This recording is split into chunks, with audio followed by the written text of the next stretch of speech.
It's got to be said, there is no doubt Raw is watchable once again. I was someone who stopped watching this show religiously every week. I was watching it, and now they have pulled me back in. I had stopped, and now I'm back, and I'm watching these shows again. And you've got to say, ever since Triple H has taken charge, these shows have been so much better, so much more enjoyable, better wrestling, better storylines, better all round. The show, the way it's put together, so much better. And it can be argued. It can be argued. At the moment, currently, the most overhill in professional wrestling is Dominik Mysterio. Dominik Mysterio. A geezer that no one cared about. No one cared about. As a professional wrestler, that's the worst thing in the worst place you can be. You come out, you wrestle, no one cares. Silence. You talk, silence. Nobody gave a fuck about Dominik Mysterio. But now he's turned on his father, his family, and he's joined the Judgment Day. People are starting to care again. When he's got Rhea Ripley around with him, his pappy telling him it's okay, and all the things there, people bantering him on that. People are starting to care. People are starting to enjoy this stuff. The boos he got tonight were deafening. And that's what you want as a professional wrestler, a reaction, good or bad. And he got one hell of a reaction tonight. Okay, he's still not that great on the mic. He can get better. But let's face it, who in the Judgment Day is good on the mic? And that's the one big problem they have. There is no leader in the Judgment Day, in my opinion. No one looks like a leader. No one can really talk. They need an Edge back somehow, or maybe a Seth Rollins. There's a way for both of them to become leaders, let's face it. Seth Rollins saying, yeah, he was pulling the strings behind the scenes. Ever since Edge was kicked out, that was his idea. He's been getting back at people that he's been feuding with for years, like Edge, like Rey Mysterio. It works. Or Edge is a whole big swerve, and he did this to get at Dominik Mysterio, get him away from Rey Mysterio, get him out of that shadow, and make him a star. That could work. He went to some extreme lengths to do it, but you know Edge. It could work. They need someone who can talk, someone who looks like and feels like a leader. It's believable on the mic. And at the moment, they don't have that in the Judgment Day. And that's a massive, massive problem. Enjoying everything with Damage Control, though. I got to say, they are changing the face of the women's division on Monday Night Raw. Much more enjoyable now. Bayley's back. And I can't say that I'm not bothered about.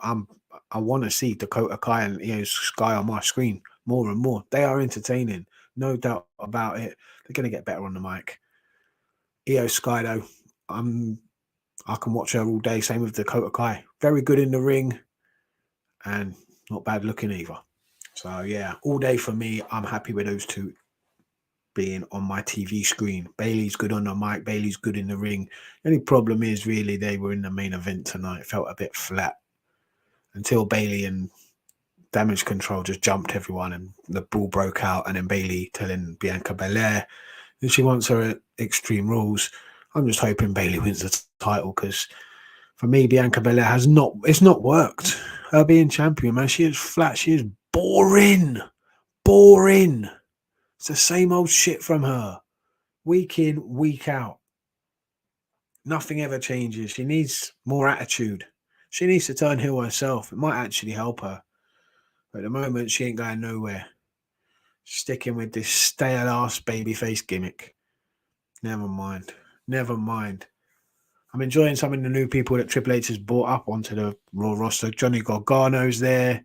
You've got Pete Dunne. Pete Dunne, man. Nice to see. I was there watching him. First show out on the indie, first match out on an indie show in London. And now he's on Monday Night Raw. And on Friday Night SmackDown, he's challenging for the tag team titles. Well done, Peter.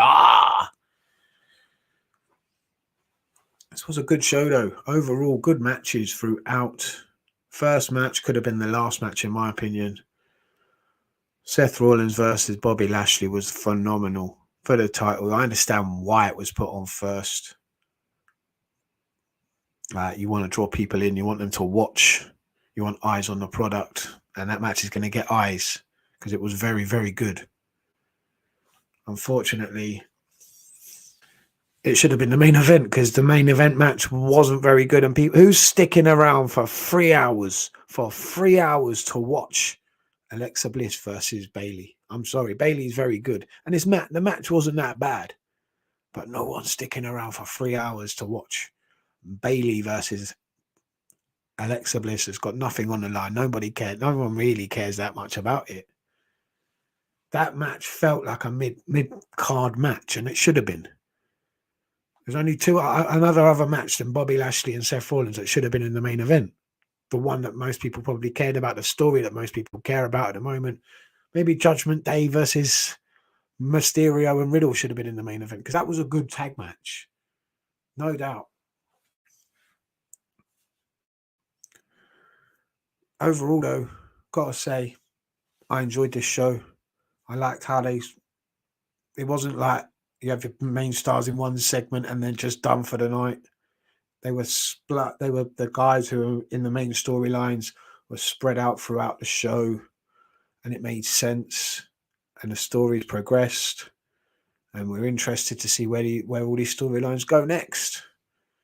The only one I didn't really enjoy this week was the Dexter Lumis Miz thing, which was really good last week. And then they go and spoil it all by doing something corny like him coming up through the fucking ring.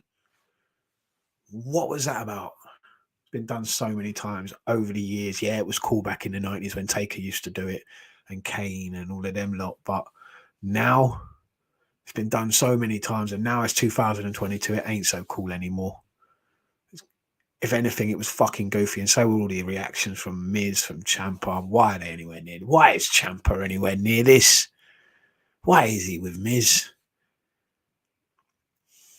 He should be off with Johnny Gargano forming DIY again, challenge for the tag team titles. I want to see the Usos versus DIY.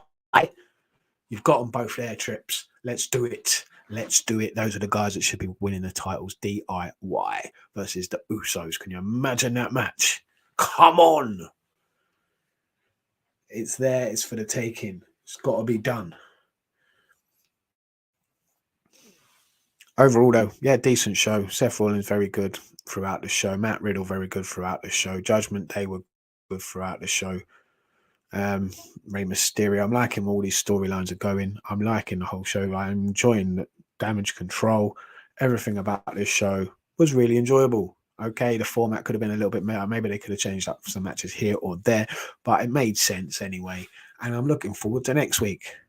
That's all you want. I enjoyed the show. It didn't feel like a chore again. These 3-hour shows used to drag. Now you've got good quality matches. Quality matches throughout this show. Every match was really, really good. The Street Profits versus the Brawling Brutes. Very good. Bayley and Oscar, very good. Bobby Lashley versus Matt Riddle. Oh, not sorry, not Matt. Versus Seth Rollins. Outstanding. If it weren't for Matt Riddle coming and spoiling it all at the end, it was a very good match. And it made sense why Matt Riddle would come out and spoil it. Kevin Owens versus Austin Theory was a very good match. Again, you had Johnny Gargano coming out and trying to interfere. There was quite a bit of interference actually throughout this show. You had Seth Rollins interfering in the Judgment Day match. So yeah, there was a lot of interference. So, but it all made sense and it all told a story. And I'm interested to see where this all goes. Triple H is doing a really good job. Really good job. His shows are enjoyable. And what is his White Rabbit all about? What is that all about? Please, someone let me know. They're saying 9:23. 9:23. Is that Friday Night SmackDown? Is it something to do with Karrion Kross? Is it something to do with what people are assuming? Bray Wyatt? Who knows? Who knows? Let's wait and see. But it's got people talking again. It's got people talking, interested in what they are doing. So that's a good thing. Well done. enjoying the show. Let me know what you think down below. Monday Night Raw is back, baby. Back where it should be. The number one wrestling show for me so far this week. It has been. Well, let's see what the rest of the week brings, shall we? NXT tomorrow. I'll see you there. This has been Universal Wrestling Reviews. I am Graham Burley. You can find me on Twitter. You can find us on Twitter. You can find us on YouTube. Please like, comment, and subscribe. Share this everywhere. Really appreciate it. See you next time. Stay lucky.